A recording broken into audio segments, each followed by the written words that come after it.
Welcome to Mathematics with Suleiman, and in this paper, or this video rather, I'm going to discuss 2025 final exams from DBE, and this is question 2 on sequences and series.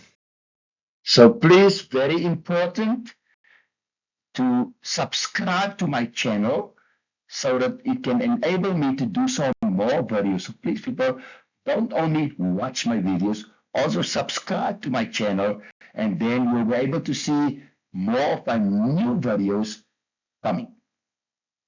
National Senior Certificate, Grade 12, Mathematics Paper 1, November 2025, Question 2.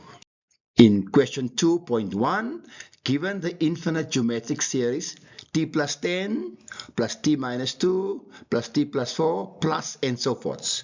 Now in 2.11, you must show that t is equal to negative 2. 2.12, calculate the value of t25, that is the 25th term. Write your answer in the form tn equals to b to the power x. Thirdly, calculate the sum of the infinite series. 2.2, given is sigma starting at p equals to k to 117, or 4p minus 1 equals to 26,675. 2.2.1, write down the difference between T6 and T14. And 2.2.2, calculate the value of k. Question 2.1.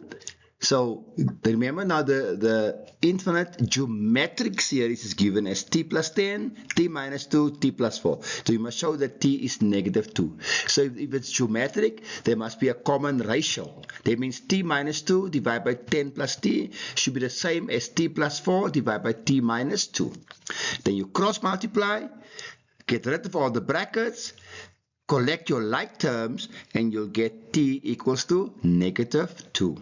2.12, calculate the value of t25 or the 25th term. Write your answer in the form tn equals to b to the power x.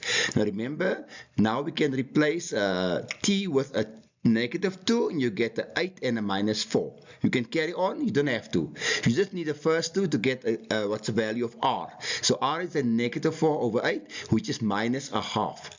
Now remember the formula in the formula sheet, tn equals to ar to the power n minus 1. So a is 8, r is minus a half, and of course n minus 1 is 25 minus 1, which is 24. Then of course 8 is 2 to the power 3. Then of course that will give you then t25 equals to a half to the power 21. You can even use a calculator here to simplify this. 0.13, calculate the sum of the infinite series. So remember the formula for sum to infinity is a over 1 minus r. A is 8, of course 1 is 1, and of course minus a half. And of course the rest is calculator work, so therefore the sum is 5,33.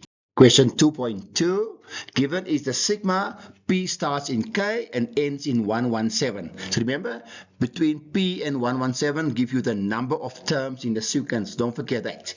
Into 4p minus 1 equals to, and then the answer is given as 26,676. Make sure you understand how sigma works, people. Very important.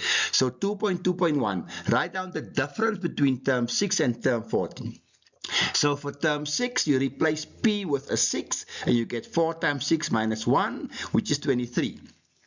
And then, of course, for term 14, you say again 4 times 14 minus 1, and you get 55.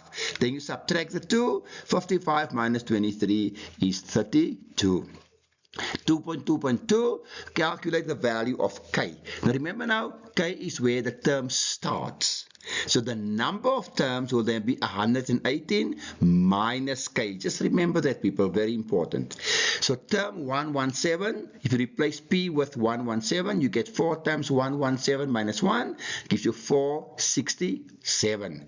Now we use the sum formula for the sequence, which of course is arithmetic, and you get the sum of 118 minus k equals to n over 2. So remember what is n now? And then into 4k minus 1 plus 467. Right. Then the next step now, of course, is to replace the left-hand side with the given answer, 26,675. Once you've done that, you can start simplifying now by multiplying by 2 on both sides. Then you can remove all the brackets, collect all the like terms on the left-hand side, factorize, and you get k21 or k not negative 39 over 2, because k is not a negative number. Thank you for watching Mathematics with Suleiman. Please don't forget to share, like, and subscribe. Remember, subscription is free, and with your subscription, it can help me and encourage me to do more videos.